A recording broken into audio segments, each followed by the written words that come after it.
Carl Schmitt, un nombre que, tela. Para unos es uno de los pensadores políticos más brillantes, más influyentes del siglo XX. Para otros, en cambio, es una de las mentes más, digamos, controvertidas. Su obra es un auténtico laberinto, un laberinto de ideas que, la verdad, ha fascinado y repelido a generaciones enteras. Bueno, pues vamos a meternos en faena, porque intentar entender a Schmitt de verdad es como enfrentarse a un rompecabezas, uno lleno de contradicciones. Fue un hombre con muchísimas caras, y lo que vamos a hacer es intentar descifrar algunas, solo algunas, de ellas. Y para eso vamos a usar como guía un análisis muy reciente de toda su bibliografía en el mundo hispano. Y es que aquí es donde empieza el verdadero enigma.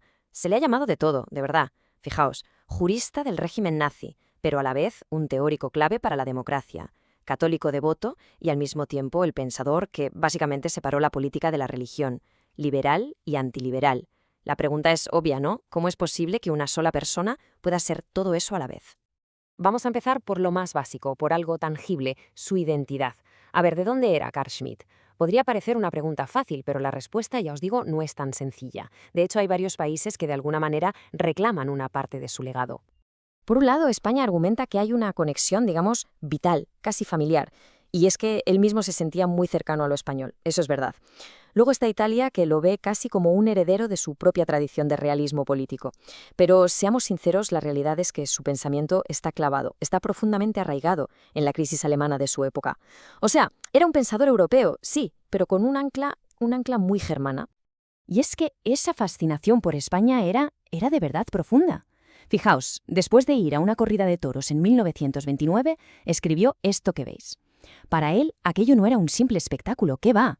Veía en esa corrida la mismísima encarnación del instinto de la realidad, una lucha existencial que, por lo visto, lo marcó muchísimo.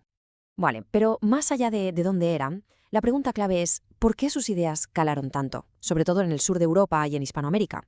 Bueno, pues la clave parece estar en una obsesión que compartían, la obsesión por el Estado. A ver, para entender esa obsesión por el Estado, hay que entender primero su concepto más famoso, el que lo define todo, lo político. Para Schmitt, la política de verdad, la política en su punto más álgido, no va de debates ni de administrar cosas, no. Va de algo mucho más crudo. Va de la distinción existencial entre amigo y enemigo. O sea, la decisión fundamental sobre quién está dentro de tu comunidad y quién es una amenaza para que esa comunidad sobreviva. Y aquí está la clave de todo. Lo que sugiere el análisis es que en estos países que históricamente se las vieron y se las desearon para consolidar un Estado fuerte y estable, vieron en las ideas de Schmitt una especie de manual de instrucciones. Claro, ante la crisis, ante la inestabilidad, sus ideas sobre la decisión, la soberanía, el poder del Estado, pues ofrecían un camino para construir o para defender esa forma política que tanto necesitaban. Y ojo, que esto no es una idea cualquiera, ¿eh?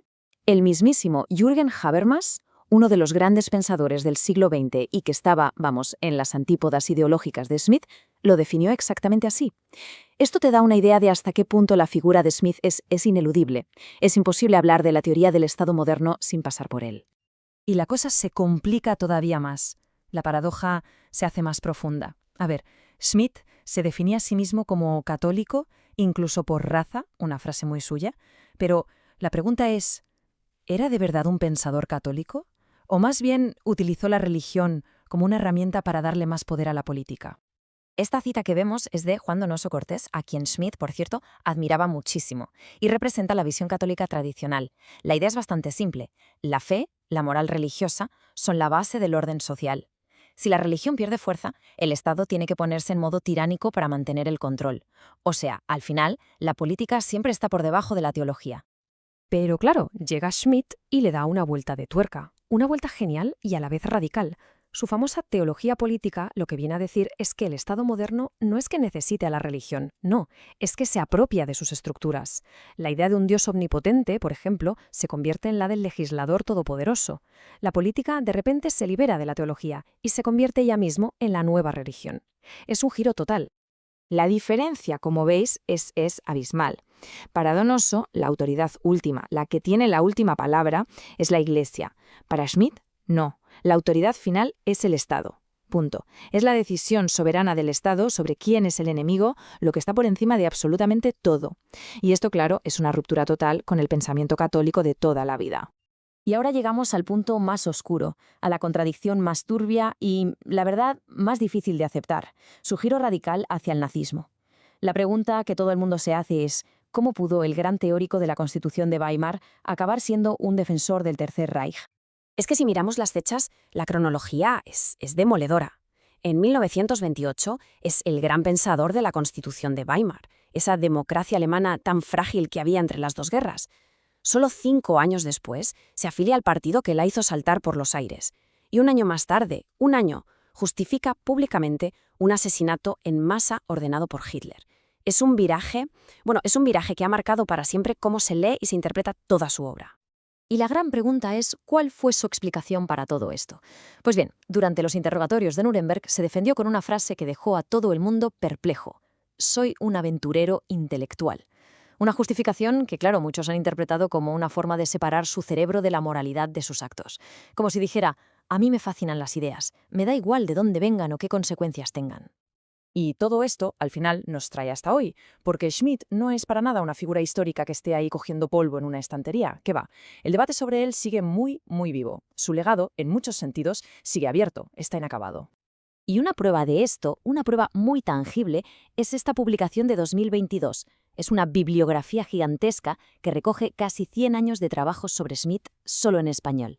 Esto demuestra que su pensamiento no es que se siga estudiando, es que no para de generar nuevas investigaciones. Pero aquí viene lo increíble. A pesar de toda esta atención, su obra sigue siendo un campo de batalla. Y es que el material que hemos analizado señala algo que es, cuanto menos, alarmante. Resulta que la traducción al español más extendida de su libro más importante está plagada de errores. Un récord negativo, así lo califican.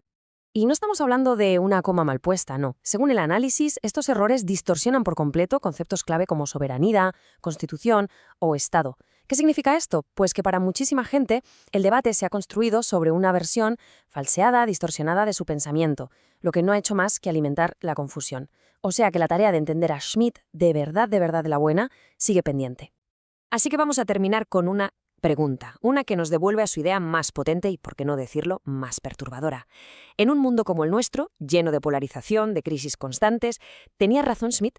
¿Se reduce todo, al final de todo, a esa decisión tan cruda, tan básica, de quién es nuestro amigo y quién nuestro enemigo?